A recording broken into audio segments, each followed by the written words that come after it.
So therefore, we modify the equation number 10 over here in terms of the integral. The moment the basic assumption is that is based on, so our transition is based on the concept of v tends to infinity. So then we can write down it as r e raised to minus beta h r dash is equal to 1 by 2 pi whole cube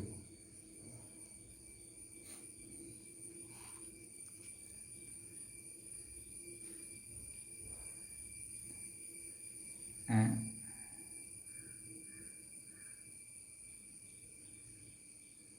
yeah, pi whole cube exponential minus beta h cut squared by 2m k squared plus ik r minus r dash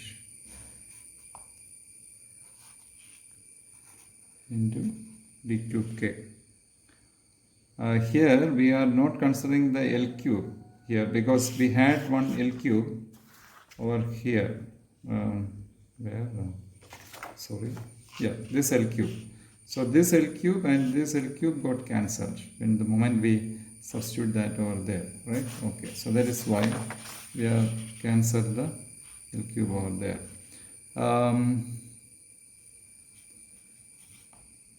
Right.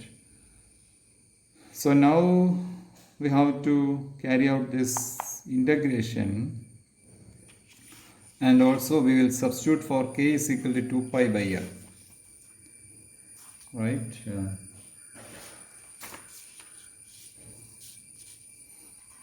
On integration and substituting for k is equal to 2 pi by L, the equation 11 will get transformed as, we are not carrying out the integration over here. So we assume that the integration is carried out and the k is equal to 2 pi by L, we substitute. Then we can write the expression for bracket r e raised to minus beta h r dash is equal to m by 2 pi beta h cut squared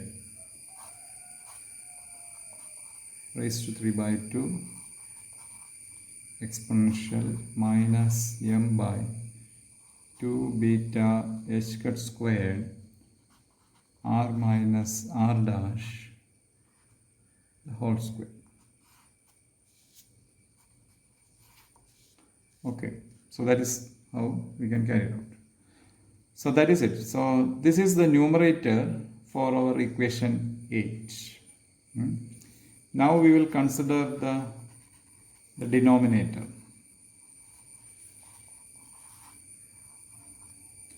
Now we will consider the denominator of equation 8. So there we are considering with the partition function qn is equal to trace of e raised to minus beta h is equal to the trace of any function can be written in terms of the Dirac notation as integral r e raised to minus beta h r dash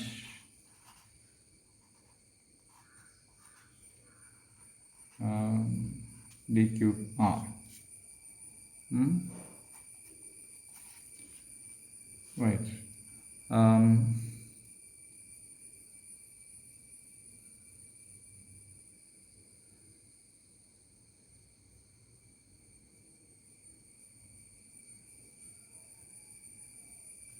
Here we know that this equation 12 which we have found out over here can be substituted to equation number 13.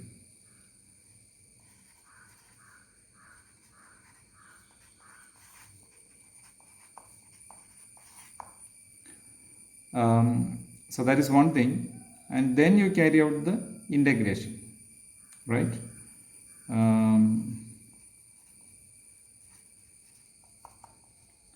So Patria in his textbook in this portion has suggested couple of straightaway formulas based on the as shown in this appendix to get the integration simplified. So based on that, so after substituting 12 and then carrying out the integration, we can straight away, using the formalism which is which are suggested by Patria, we can write equation number 13 as equal to V into m by 2 pi beta h cut squared raised to 3 by 2. Okay. Now we are in a state where we can apply the equation number 12, which is the numerator, equation number 14, which is the denominator, into equation 8. So therefore I can write r rho r dash is equal to 1 by qn beta r e raised to minus beta h r dash, which when I substitute that for the numerator and the denominator, I will get 1 by v exponential minus m by 2 beta h cut squared r minus r dash the whole square.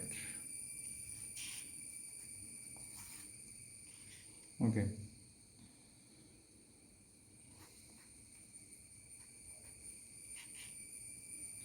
Basically, so this is the expression. Basically, the expression 15 represents the dynamics of a particle in a box, right?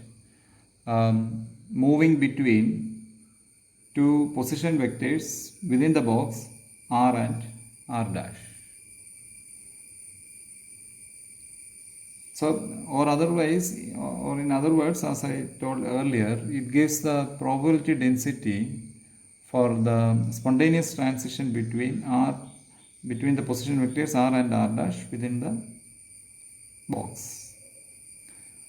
Now, another thing which we can talk about this expression 15 is that imagine the situation in which the particle is found within the immediate neighborhood of R. That means R dash is very close to R. So therefore I can write in the expression 15 R minus R dash the whole square will be written as R minus R dash, R minus R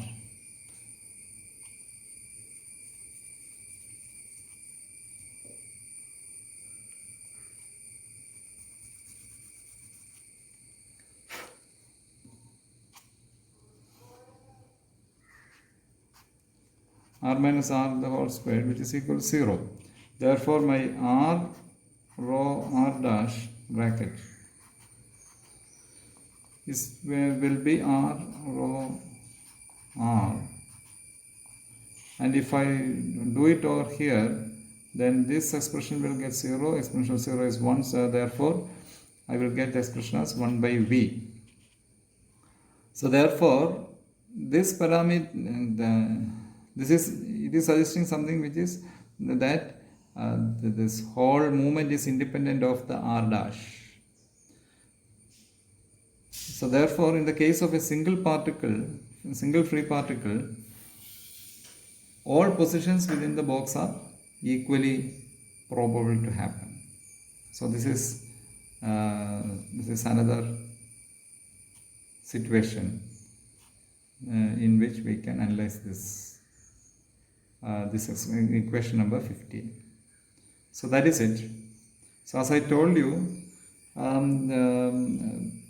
so this is one of the ways in which we can apply the density matrices or the density operator.